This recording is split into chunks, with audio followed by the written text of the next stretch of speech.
Recently, a woman's life was turned upside down when AI was used to make deepfakes of her photos, which were leaked. The dark side of AI is an ongoing conversation, and we want to deep dive into it. Hi, my name is Samantha. Priscilla. Amanda.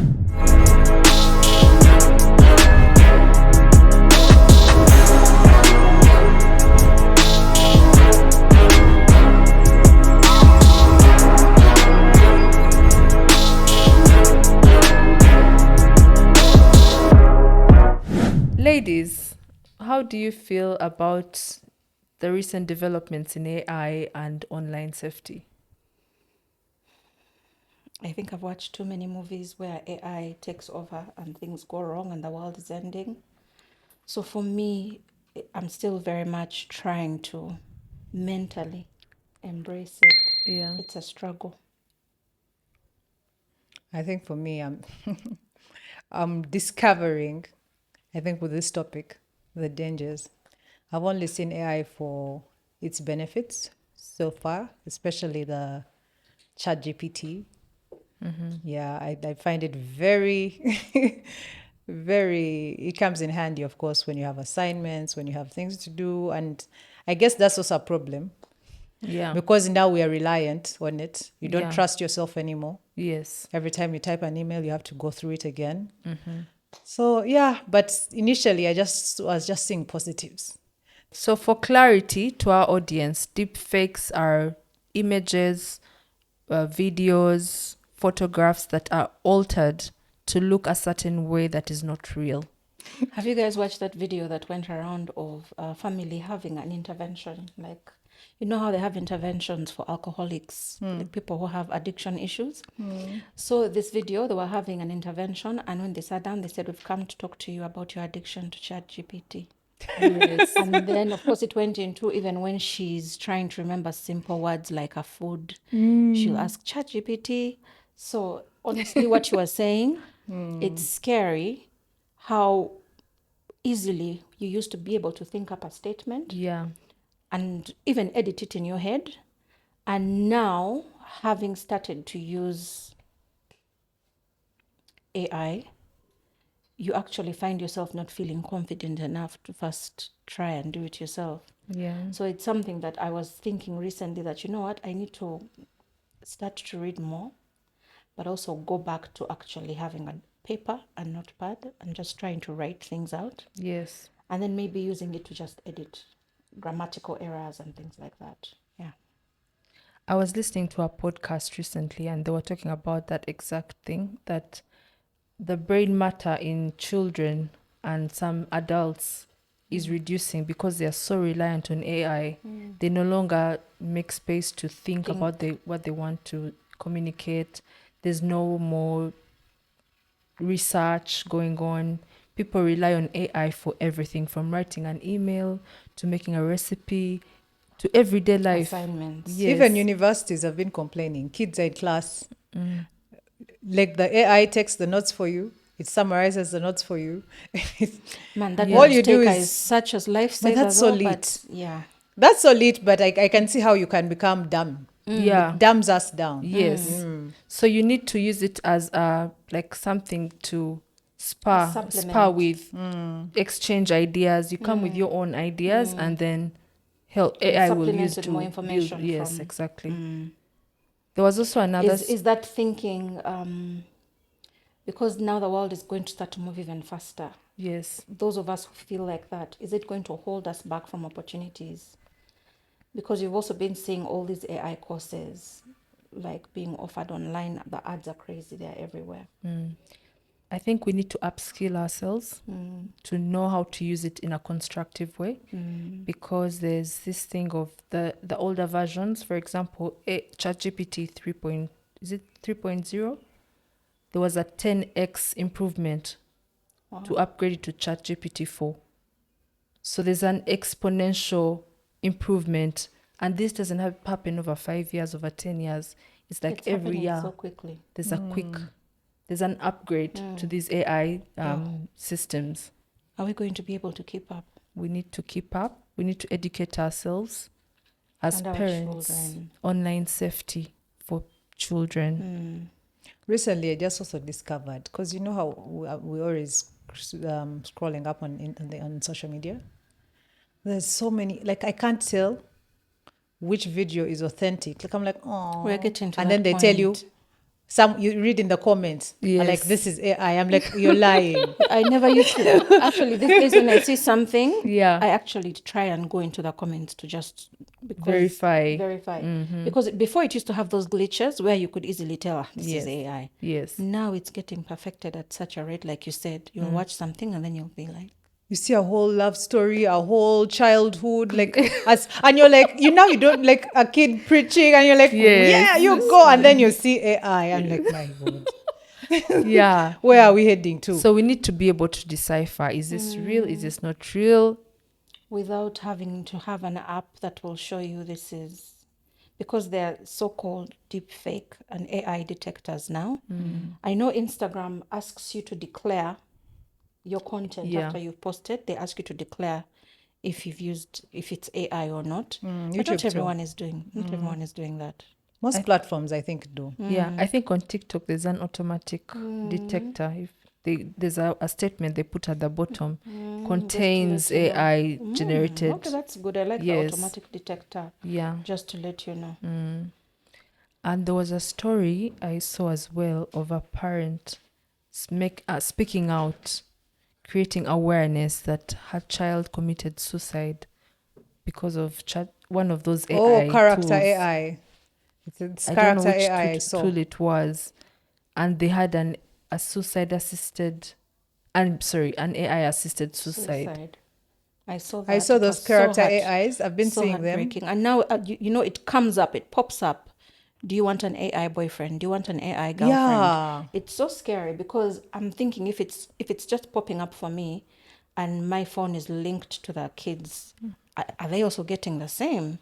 It's Even so that's disturbing. stealing your likeness, because the character Yes, AI, yes. it just like the deepfakes. I think they dropped. They just like, now we're on YouTube. we're there. Our sounds are out there.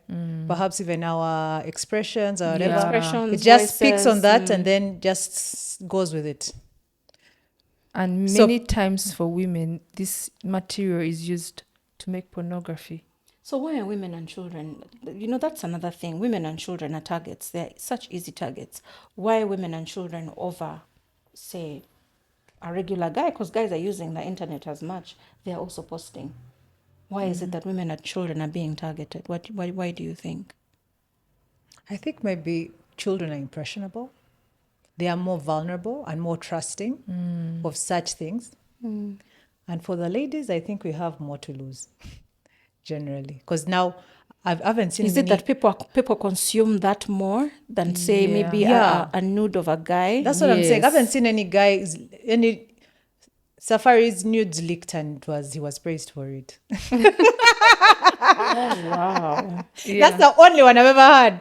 Have you heard of any? Like men nudes? Male nudes? Honestly, It's off the just top of my his, not and a thing. and he even claimed It's not it. a thing. He even claimed it. You know how everyone is trying to deny? Or like, oh my God, my trust was broken. No. He was like, that was me. head. Wow.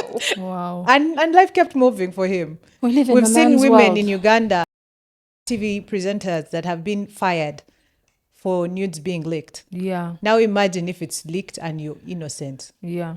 As you said, women are more vulnerable, children are more vulnerable. So we need to protect ourselves online. We need to protect our children. What are some of those precautions we can take to ensure we are protected? Awareness, like what we're doing right now, we're speaking about it. People need to know that, it happens. Yeah. So that when you see like nudes leaked, first give people the benefit of the doubt. Don't be too quick to judge, Yeah. to cancel people. The cancel Yeah. culture is crazy these days. It is. That's true. Yeah. But are we also becoming comfortable with being naked online? Recently, I saw a Ugandan girl, posting a naked portrait of herself Really? on Shocked me. Instagram. I saw one this morning. Yeah, and I'm saying just today as well. I was agape, like my I was jaw like, dropped. okay, maybe people are now getting comfortable with being My naked jaw online. dropped, and I said, So there's and I nothing think the to lose. caption was something like, like, oh, this is a different something. The caption was, and I was in shock. Wow. But nakedness has always been. It's just, I guess, us conservative guys that are being shocked. Everyone has a naked body at the end of the day, I guess. I guess when it's like you volunteer it, it's okay. Yeah. It's the force, the break of trust. Yeah, even the shock and the, my goodness. Yeah. Because even there's tasteful naked. Yes. Like you said, it's a portrait. And then there is all out exposed. Yeah. So there's levels There's to the levels to exposure. Yeah. So I'm thinking, are there some interventions that the government can put in place, policies, frameworks, laws? Because you said that the upgrades are happening so quickly. 10x So it's like we are running behind AI to catch up. Yes. To now try and create some safety net around it. And of course, there need to be some laws. There need to be some guidelines about what is right, what is illegal. Because then where do you draw the line? If there's no boundary, then anything goes. Especially for children who are, Children must be protected. yeah, who are I was thinking- consuming They are all not this of age. They are not. Their brains are not developed enough for them to be able to make a decision about. They can make it in real time, but I mean, if someone is, for They don't have example, the I'll tell you, foresight. as a mom who was doing content online, I started to post my children without even thinking about it. Yeah. But then later on, I started to find myself feeling uncomfortable. Yes. And also seeing how they were responding and getting used to being photographed and shot. Yeah. Oh, mommy, take a video of me doing this. And it bothered me. Yeah. Because I don't want them to be, first and foremost, for their lives to be for performative. Yeah.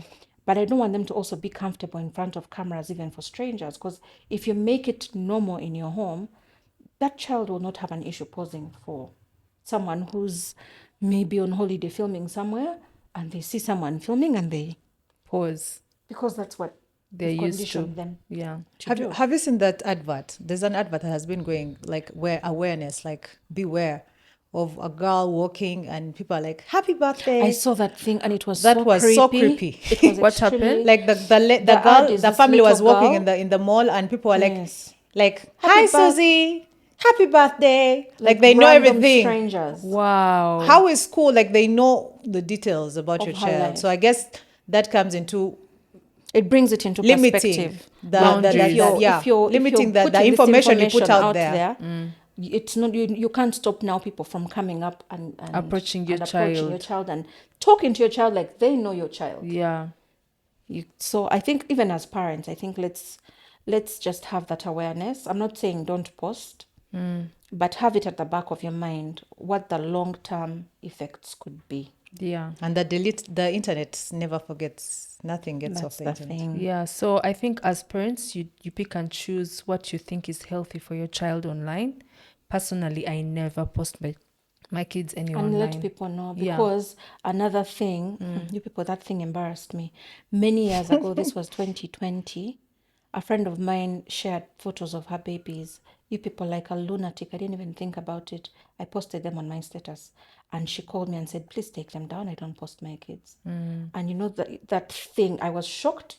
First and foremost, when she said it, it hit me that what I had done was extremely weird. And yet the internet had put me in a mindset where it felt normal. Yeah. You can't just take photos someone has shared with you privately. And so for you to also be able to let people know that I don't post my kids for birthday parties, for school things, for whatever, you know, for you to have that cutting across all your relationships. Yeah. For people to know that, you know, I'm not comfortable with my child being online.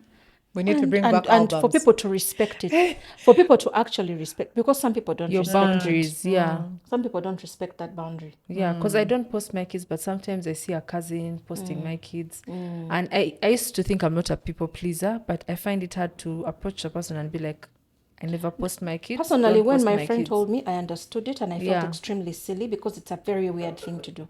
If you think about it, it's like if someone calls you to their home and shows you an album, are you going to run out into the street? Come and see. I mean, that's the equivalent of what I had done. Yeah. They had shared photos with me and I had, please everyone come and see. Yeah. So I think it was the happiness you're I was feeling, excited. yeah. But then when she told me, I realized that what I had done was super weird. Yeah. And that's how I think even us, we're getting comfortable with certain things. And Which we shouldn't. which we shouldn't. Yeah.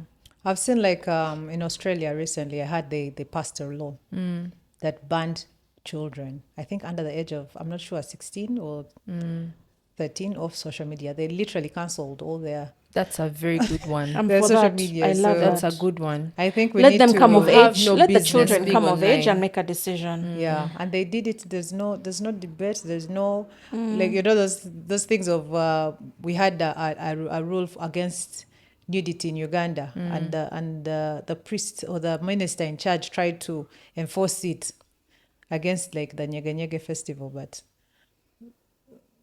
Yeah.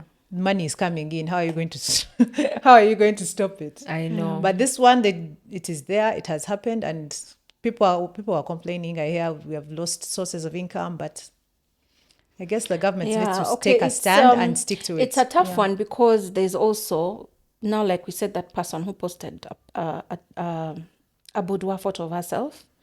If it's her body and she says it's my body, if I want to do, it's my choice. If I want to post myself, why are you limiting me?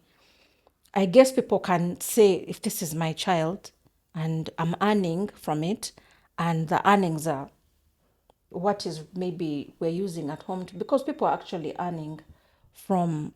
I think the difference So is it's that is you, the parent, you're giving consent. What they're taking away is the children having their own access to Direct. posting Yes. social okay, media. So okay. the children's accounts were cancelled. Yeah. It's not like they cancelled the children. Yeah. But also, now that But you also mention as a parent, what I had, the conversation that I had to sit down and have with myself, because I realized that once I didn't want to post my kids anymore, the numbers that had started to grow were not growing, were not hitting as well as before. And I had to have a very come to Jesus moment with myself where I was saying, okay, now is it about the numbers? True. Do numbers trump you having that instinctual protective? We are living for views in this age, views and likes. Yeah. We really need to. And it's a very hard thing to sit with and acknowledge to yourself. Exactly. Thank you for that level of authenticity. It's really tough being a digital content creator and staying with that authenticity, not to live for the views and the likes. So we've talked about creating awareness and the government creating Government laws, regulation, and regulations, parental boundaries. and controls. Yes. What else? Um, How are we doing with our children and using technology and gadgets? I feel like the controls that are in place, as a parent of multiple children, I will tell you it's overwhelming because I use Family Link, but so many times I'll need to either, what is it called? When I have to accept something from my side, it can be exhausting. And tracking, I feel like for me, what I just wish I could do is to backtrack and remove the gadgets entirely. for me, what I do Yeah, is no screen time during the week.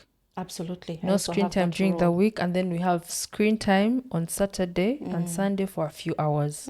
Other than that, we focus on homework. School week is, Yeah. I also have that rule. Except now that the school they go to, they give them some work online. Yes, which So- is wow. It I don't know if I want to share this online, so I won't. But it's something tough to contend with, Yeah. because your child will also want to use that as an opportunity. Yes. So it's So how do we equip these children with You just have to keep talking to them. and I without keep- I also keep scaring them, having- because I now keep telling them there's that a lot of fear mongering for every happening out good there. thing, Yeah. I keep telling them that too much of a good thing can be bad. And for every good thing, unfortunately, it has its cons, it has its disadvantages. So you as yourself, how are you going to feel at the end of the day? Can you go to bed at night and sleep knowing that if you had homework to do, you're not bypassing and using, say, AI to do your homework, because at the end of the day, you're missing out as a person On growth. on growth. Yeah. Yes. So we have to have those constant talks. Yeah. We have to have those check-ins with them. So, what are our takeaways to the parents, children, women, governments out there with this 10x improvement in AI software, AI, machine learning, this whole language that is becoming commonplace? What are some of those things we can do to take precautions for ourselves, for our children, and for the people out there who are using online tools? So for me, it's first and foremost this thing that I was trying to do, live in denial and just refuse to accept it and use it, is not the way to handle it. I'm learning that rather you would understand something so that then you know how to use it properly, and you know the pitfalls that come with it, so that then you're able to warn and teach your children about the things that could happen, the dangers that could come from it. You know, things like your voice being faked for something, things like your image being used to con someone, you know. So understand it. Let's not deny it. Let's not live in denial. It is here. It is with us. I don't know that it's about to go anywhere. Like I had thoughts of and praying that, you know what, it would just go away. But it's not going to go away. That's the ostrich approach to risk management. Yes. Bury your head in the sand. So it's not going anywhere. Yeah. So what do they say about having an enemy? You get closer to the enemy. You Keep your learn enemies close. Keep your enemies close. So learn Okay. learn about it, learn the pitfalls, learn all the pros, learn all the cons, use what you need, and educate yourself and your children about the pitfalls and the dangers from what you feel you don't. Okay. So for me, when I think, like, you know, when we were younger, we used to see the cartoon Jetsons, right? Yes. It was the coolest thing ever. And Rosie was very helpful. The robot. Was that the robot? Yeah. Yeah. Rosie was a robot and very helpful. Yeah. But there's episodes, I think, when she would malfunction. And things would create go a mess. haywire. So I think that's the approach Yeah. to AI. Yeah. We know it is very beneficial. I made my life simple when I was doing my thesis recently. Yeah. Like I would just get information and, you know, and put it, and it would edit it so well. I don't know. I think. Yeah. But yes, and also I think when you think of AI, the element of fish, is it phishing? I don't know, cheating or scamming people. I remember there's a time I got a phone call. This is just to do with the scamming generally. I got a phone call. I was with my mom, and the guy was telling me, "Oh my God, I think I sent you the money on the wrong number. This is what you need to do. You need to return it." And my mom was there. She was like, she listened, because I usually I answer my phone on speaker. I need to stop, but it helped this time. So she's like, the guy is like, "Oh my God, you need to send my money back. They're about to block your number." I'm like, "What happened?" Then my mom is like, "Abu Baferi." Those are Baferi. And it's because she was there. Then the guy was like, "No, you need to press this. And always it's in a rush. Like right? you need to hurry up. It's They urgent. were telling me, "You need to press this number and this and this, and then you send the money back." Yeah. So when we took a break, I was like, "Okay, hold on." So then I hung up, and then we tried those steps step by step, because you know when you do hash star, you don't know what's happening. Yeah. So when we did it at a time, step at a time, it turned out I was changing my password and I was locking myself out of my For someone mobile else to money. take over. Imagine, I was going to put a password, and so anyways, all this to say, Yeah. usually when you get those scam calls, take a breath Yeah. and maybe call. Like if I got a phone call from Summer, my first thought would be, why hasn't she called her husband? Then perhaps call her. If she doesn't pick, call the husband. And then, you know, take your time and figure out whether that call is really authentic or it is a scam. It's AI. True. using her likeness. Exactly. Yeah. That's a good takeaway. I have 2 takeaways from this conversation. The first one is to upskill yourselves. We need to keep ahead and abreast of the developments coming out. We need to learn how to use it constructively. Use it as You were talking about people becoming millionaires. Yeah, people have become millionaires from tech. From tech. There's a new breed of millionaires and they're tech related. I mean, Elon Musk is the richest man on earth right now. And his money is from Tesla and all these innovations. So innovation is creating a space for us to thrive. The next one is to teach our children to be not just consumers of these products, but to participate and develop some of these products. I've seen that on Roblox. My son was telling me, he's only 8 years old, but he was telling me that you can make a game in Roblox and earn money. So we should be able to put our children into environments, in controlled environments where they can innovate, create products, participate. For example, I show Speed, this famous YouTuber. He started YouTube when he was how old? Is it 13, 12? Oh, really? Mm-hmm. Oh, wow. And now he's one of the most famous YouTubers at 20. He's making it big, entering territories that no one has entered before. So the takeaway is that our children should not be consumers alone, but participate in this new territory of innovation. So since we can't do without it, we should make it work for us. Exactly. And it's not against us. Yes. Yep. Thank you, and hope you can subscribe, like, comment, engage with us, give us feedback. What did you think of this topic? Is AI a threat, or is it here to stay and we should take advantage and make the most of it? Share with us what your thoughts are, and see you next time.